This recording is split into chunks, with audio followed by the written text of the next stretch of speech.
of course, we are going to be talking about the last episode, 246 Great.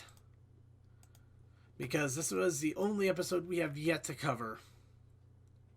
So while we're talking about the episode, please remember that now is the time to grab your favorite screenshots and images of the episode. Quickly put them into the pics and gifs in Discord, or put them into the chat room whenever you are ready.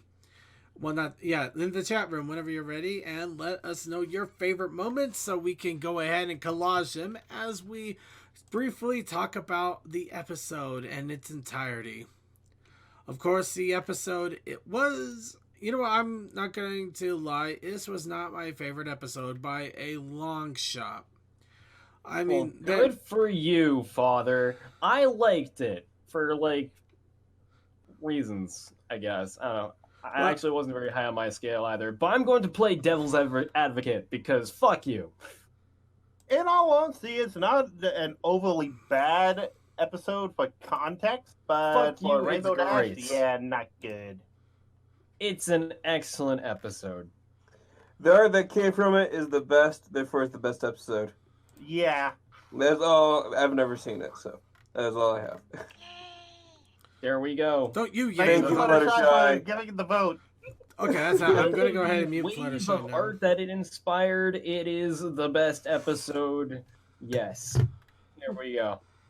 It was an episode to end the series on, which is kind of what we're doing here. All right, so let's go ahead and talk a little bit about the disappointment that I'm seeing that one of my background images is apparently corrupted.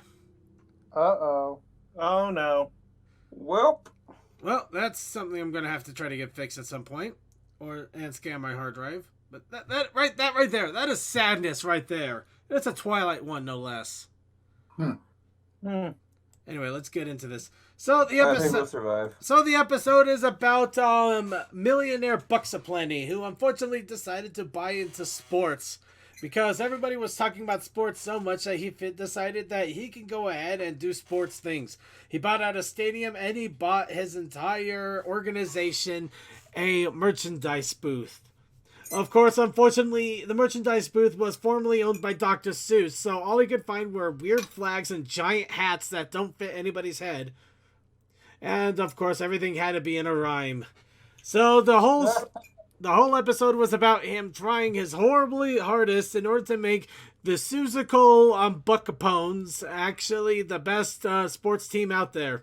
He gave them canned juice, which was supposed to be a big inspirational thing, just like most animes. However, it didn't quite work out. And instead, they actually went on to lose horribly to everybody, until they were found by a fallen angel who gave them magic mystical powers. And they ended up destroying all of Tokyo. We're not sure exactly what happened there. But apparently... Sure? Don't worry, it'll be rebuilt in a week. Yeah, but it's not that big of a deal. But apparently the nerdy guy did actually get the girl in the end. However, he also found out that her assets were actually just Wonder. Were part of the Wonder series and ended up dumping her. I don't know what the moral was there either. By the way, I know you did Angels in the Outfield joke there. I did a lot of things. I did a lot of things here. Okay, so all seriousness, I'm not gonna lie. Even that one, I could have done such a better joke on it. But the episode itself is pretty much it's cheerleading. The episode was Sorry, my brain just decided to hiccup here. Okay, I've forgotten names here, so please forgive me a little bit. So Celestia and Twilight were recently decided that they wanted to give their schools their own buckball teams. Because the official Ponyville buckball team is not part of the school's team. So they had the School of Friendship buckball team and the School of Magic buckball team. And Celestia wanted to have them go one-on-one against each other in a game. Along with that, Twilight had also found out that there was a cheerleading squad, or at least an attempt of assembly of a cheerleading squad. So they came with the cheerleading squad, of course, came two really energetic girls that literally kept tumbling over themselves. Seriously, it's like In a every good time you way. saw them on screen, the immediate thing they did was to turn over and over and over again. There's a GIF that I don't know is safe for work in context that was just posted in the pics and GIFs. Then don't post it, and we're not going to give it context, and we're going to go ahead keep moving on here. But actually, if it's in pics and gifs, I'll determine from there. But Okay, look at it. But along with these two, we also have three of the student six with Yona, Ocellus, and Ember. Yona, of course, being the giant fat girl of the cheerleading. Smolder. I know what I said. It's Smolder. Sorry. I have a cheerleading pic here that has Ember in a cheerleading outfit too. Yeah, Seriously, I they put understand everybody. that. They put everybody in cheerleading outfits after this. Yeah. By the way, I would have liked to see one of the boys do this, but Nah, let's just leave that one alone. I mean, the fact is, Equestria has about 80% females, so I don't. Even this can't be considered exactly sexist in a way, because they are the and majority. besides, They are the majority. Let's face it. But moving on, Yep. besides, we have the tomboy there that we have two loving tomboys. it at the same time. We have two tomboys. But moving on, let's actually get the actual story out of the way, so we can get this whole thing out of the way. So, Yona, the fat girl, Ocellus, the quiet girl, Ember, the tomboy, two tumble girls that's pretty much their only thing, that they keep tumbling over one another, all needed a coach, so they chose Giggity. So they chose Rainbow Dash, who hates the job. And so much that she basically ignores the hell out of them in order to keep hanging around with the Buckball team, leaving them to their own devices, only contributing enough to get them their uniforms, and basically blatantly ignores them until they actually try to do an exhibition show to see how it's coming along, which ends up going so horribly that they got fired onto by a cannon. Everybody gets sad and depressed. Rainbow Dash still mopes, and then realizes that she sucks. Eventually, she pulls herself together enough to get them all together. They learn to coordinate as a proper team, pulling on a great cheerleading squad, which leads to the only best moment that I consider. Well, no, there's some good moments. There's some good moments, but the best, absolute best, one-time wonderful moment that I actually wanted to do, and I did, and I got this pulled off. I got a bunch of ponies in a crowd constantly shouting "ship." That is everything I've wanted in life, right there. Granted, I do not have a webm of this, so I can't upload this to Derpy Boru and distribute this across the internet. Oh, you can find a way. No, I know there's a way to make it a webm. I just don't know how to do it. On a random note, I have to go. I've got to go swear at some programs. So, Alright, catch you guys See you in later. a bit, Cole. Bye. see ya. Of course, we do see that two more of the student six there in the bleachers. And that's enough of that. So, Also, good on them for supporting their friends. as I said, this episode, I don't like this episode. The moral is good. It's a standard moral. It's not a bad moral. It's a good moral. The story itself was fine. The characters were colorful and fun. You had your plenty of fun moments with the background people. It's just Rainbow Dash really pissed me off with this one. I think that's a trend. No, it's just, I know Rainbow Dash can sometimes grate on people, but this episode, this was like severe neglect and severe annoyance. She was basically just ignoring the living hell out of them, and then got all pissy when they were asking for help just for them, just to ignore them again. I mean, I understand that it's Rainbow Dash's character to kind of be brash and only get excited for what she likes, but this just felt like they cranked it to a level I was not happy with. Yeah, Remember the other Buckball episode? Toa, I'm chilling. I interrupted Suki here a bit. Sorry? Yeah, like I was gonna say, like we always people like to complain that they're about out of character or anything like that. Like it's not right. I truly think this is actually a case where they did end up writing her out of character again on this one because here's the thing. Like yes, she's mainly interested in sports, but I'll tell you this: anybody that I know that has done football and things like that, they're not going to look at the cheerleaders and think like, "Oh, that's stupid. That's just shit." Nope. No, are you kidding? Are you kidding? There were plenty of the cheerleaders I could probably kick some of the asses of the guys on my football team. Yeah. They could do it as a pyramid in the process. Yeah. But, Here's the thing that people always forget about cheerleaders.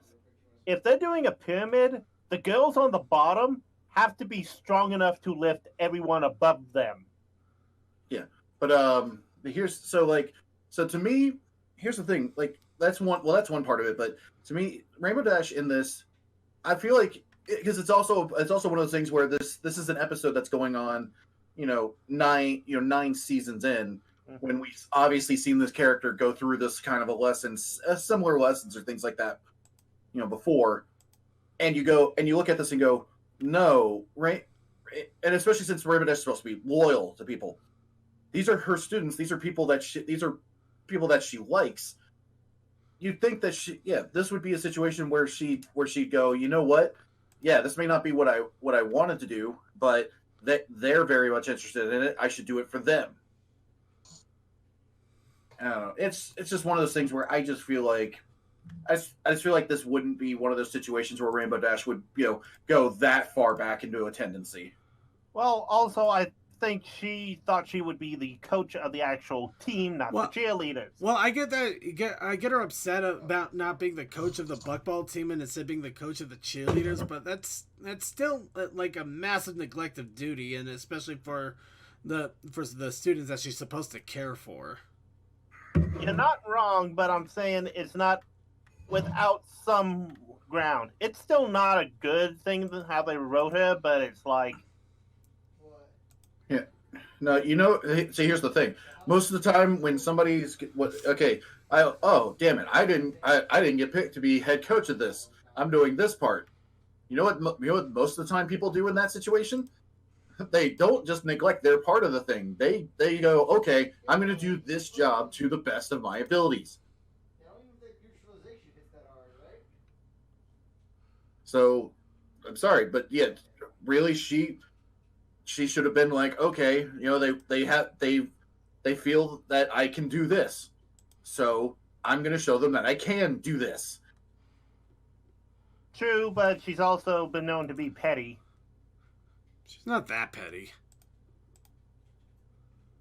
Well, I think we can all agree that Rainbow Dash is just not... I mean, whether it was written in character or out of character, she just really rubbed the wrong way with this whole episode. Yeah.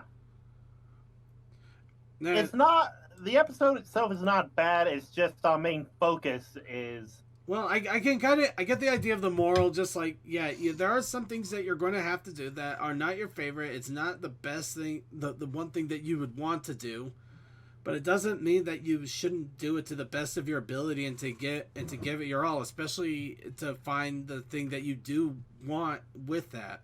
Rainbow Dash's case, of course, seeing that, she, it's not that she likes cheerleading, she likes her students, so she's doing it for them, not for the cheerleading. And let me kind of bring back up a point I brought up earlier. Basically, imagine if we had gotten the School of Friendship in like season 3, and this was a season 4 episode. I think we would have less of a problem with Rainbow Dash acting this way. I think Probably. Very true. Grant, but let's go on to the good parts. This whole entire moment. These two cheerleading ponies stretching out on mats have led to so many jokes. Yep. None of which we can really say without fear demonetization. There's everybody already knows what the jokes are. Giggity. By the way, I still love the fact that they are just one color all the way through. What? Well, look at it. One's all orange and the other one's all green. Think about it. Well, I don't exactly know a lot of characters that are massively contrasted on their coloring, except for Rainbow Dash, but she is literally a walking contrast. But it works for her. Yeah, Sandbar is kind of a contrast along with Gallus, so. If you look at most of my characters that I make, they're based on one color palette. Mhm. If you look at Twilight, she's all one color palette. And Finky, all one color palette. Yeah. Yeah. heck, even Yona is a one color palette. But I mean, like, Fluttershy has pink hair, but she's yellow. See what I mean? Okay. I'm saying it's just one central color with tint, like how I do my character. Well, yeah, some ponies do that. I'm not denying that they don't.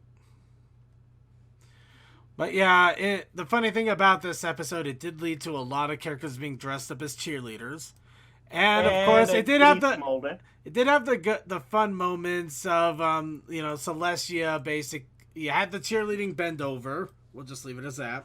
Celestia basically doing the massive shout out in the crowd. That was hilarious. Yeah, it hits so fucking hard. But no, it had a lot of great moments. It just the whole way the story was presented left a lot to be desired. A massive amount to be desired. And of course, the main Tumblr that ran with the cheerleader outfit for Sandbar and Gallus was, of course, the student. Yeah, no, sorry about this. Sorry about right back in. But yeah, it was also kind of fun that Celestia's school actually beat the crap out of the School of Friendship. That was always fun. That was a fun little end there. Yeah. Trying to get fair, equal. Yeah, Ocellus actually, yeah, she got a little bit of development with finding out ways to speak a little bit louder. Smolder, actually, what was Smolder's development in all of this? Mostly for the fact that she can enjoy wearing, air quotes here, girly clothing in public. And basically Snip's on his way to being an entrepreneur of fan merchandise because of snails. Mm-hmm. Let's face it, But Snips is gonna be basically a freaking sell jockey. Soon snails will be signing the mayor's. Wait a minute. Oh wait, I can't make that joke. Damn it! What would be, okay, wait. What would be the equivalent of signing women's breasts in Equestria?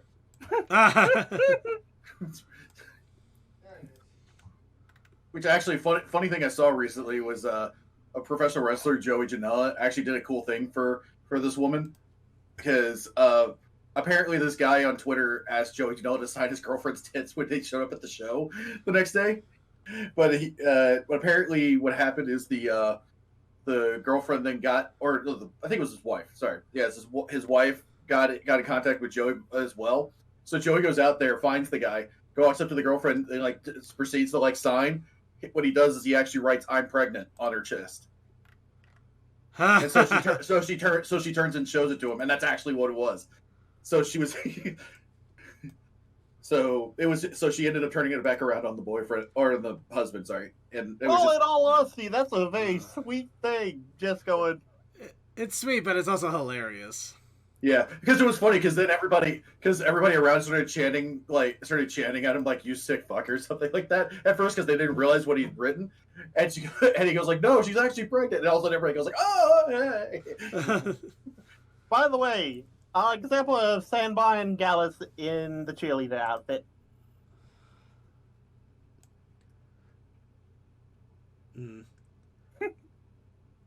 Let's leave that one alone. But okay, so that was my initial thoughts on the episode. Like I said though, it's like there's one pony episode that I will actively avoid at all costs, and actually it's not even an episode. It's an Equestria Girl special. It's Which that one? the I'm on a yacht one. No, that whole thing was painful. That was painful. That was unfortunately ridiculously painful. That's the one thing I would avoid at all costs. But there's not a single pony episode that has been out there that I would avoid at all costs. I mean, this one, I'm not going to try to actively seek it out, as I mentioned, but I would be okay with watching it if it did come up. But there's a lot better episodes I would eagerly watch opposed to this. But enough of that. So that's my initial thoughts on the episode here. Everybody in chat, go ahead and post your thoughts of the episode, and we'll go ahead and go through our panelists here, see what their thoughts were on this episode. Deathlight. Well, kind of like I said, I didn't watch it. No real surprise. So. All right, and let's go on to Textalion. You know, I thought if anybody would be better for the cheerleading department, it would have been Pinkie Pie. Actually, I would buy that. I if it wasn't for the fact that she was probably training the School of Friendship how to play blitzball, she probably blitzball. Buttball. She's playing in buttball. You gotta learn to hold your breath for a really long time. Yes. Well, here's the other thing, though. Oh, it would still work because both Applejack and Rainbow Dash taught Pinkie and Fluttershy, as well as Snails, how to play the game. Is that your official thoughts, Toa? My official thoughts are it's not bad. We just need a better written Dash. All right. Then let's let everybody else get their thoughts out then. Did you have anything else to add, Textalion? Although I do remember that one episode where Rainbow was teaching Fluttershy how to make a good cheer, but so you had one episode where she cared about cheerleading, and another she doesn't. Inconsistency. But it was cheering for her. And now that you're cheering for a buckball team, I don't really care about it. Well, Again, okay. Toa. Let everybody else get their thoughts out. All right, and then Suki of the Otaku Ascended. I pretty much already said my part, so. Fair enough. Okay, chat room, pretty much kind of a little mix there. Well, let's see. Crazy My Captain just over and over and over. Let's see. Vaguely deck him in the gut and then grab the head. Okay, that's gotta be somebody else. Episode would have worked better as Rainbow helping Acelas, overcoming self-esteem issues. Anything would have been better than what we got. Okay, yeah, I won't deny that maybe just, that might have been better. Yeah, I think a lot of people can agree this wasn't the best episode out there, but at least we got the fun moments and a large string of ponies in cheerleading outfits. I guess that's not so bad. Nope. Take what we can get.